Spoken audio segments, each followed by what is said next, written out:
Storytelling tools. Each totem pole is like an encyclopedia. When we had our totem poles in front of all of our villages, it was a constant reminder of how we're expected to behave.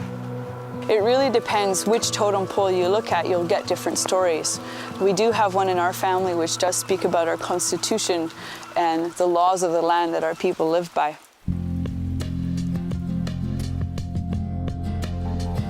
The cedar tree has been very, very useful for our people, especially. It has been nicknamed the tree of life because we used it for everything, like our houses, or totem poles, or canoes. We would never cut down a whole tree unless you can commit to using that entire tree. That was, really important that we not be wasteful. But you had to make sure that there's no eagle nest around. It was taught to us that, these are gifts from the Creator, that we're not allowed to disturb those creatures. These dugout canoes, they were one of the most important pieces of our culture. Canoe this size here, about 10 meters. If I have 2 other good workers, I could probably do it in about 4 or 5 weeks or so. First time I finished a dugout canoe by myself, and it was my dad who came there. He was really proud. He put his hand on my shoulder here. He says, "Son," he says, "now you know what?" He says, "Now you don't have to depend on anybody for anything. It gives you access to all the resources in this part of the world, but certainly keeps us connected to the environment." I think that there was no better place to learn that than being in the forest with my father or my grandfather.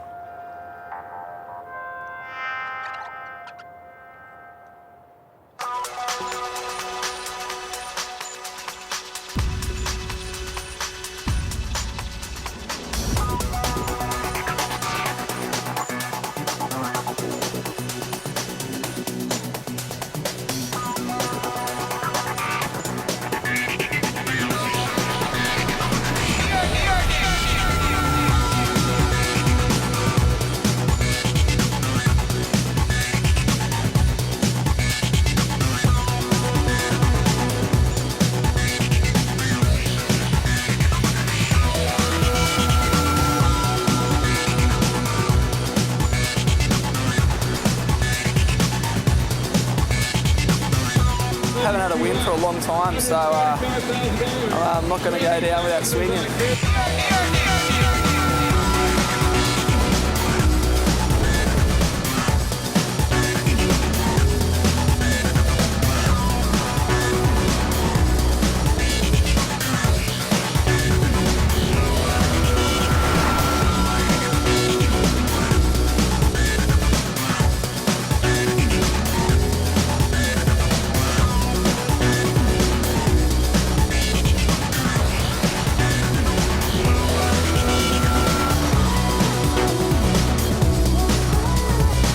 I did not think I'd get this far, I'll be honest. I thought I could compete with these guys, but every heat seems to just be going my way.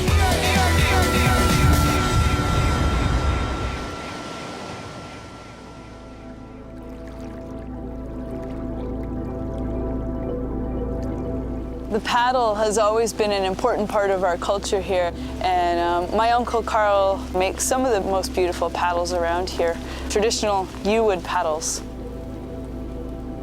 Myself, I've been carving for like 30 years with my brother. For me, it's a space and time where I can think, right? I don't have to think about doing it anymore, I just do it, right? The majority of it is hand carved, like I'll rough it out with a chainsaw and then like other smaller tools, and then the majority of it is hand carved for sure. So they're one of a kind.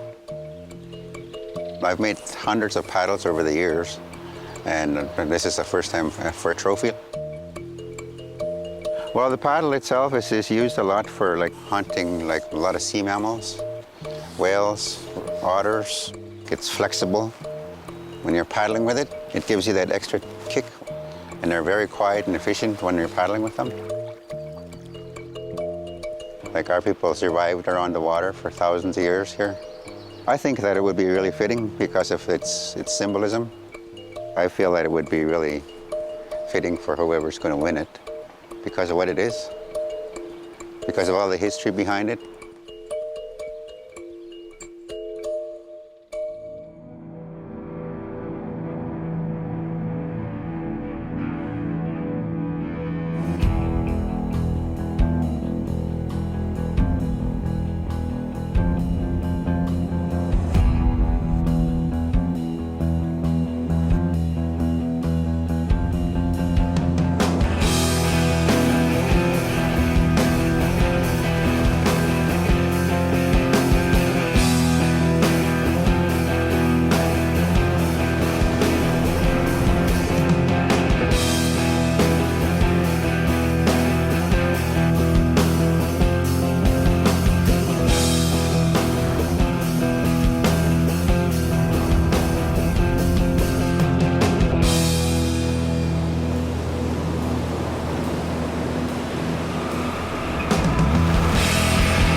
Oh my God, I cannot believe this. This is crazy.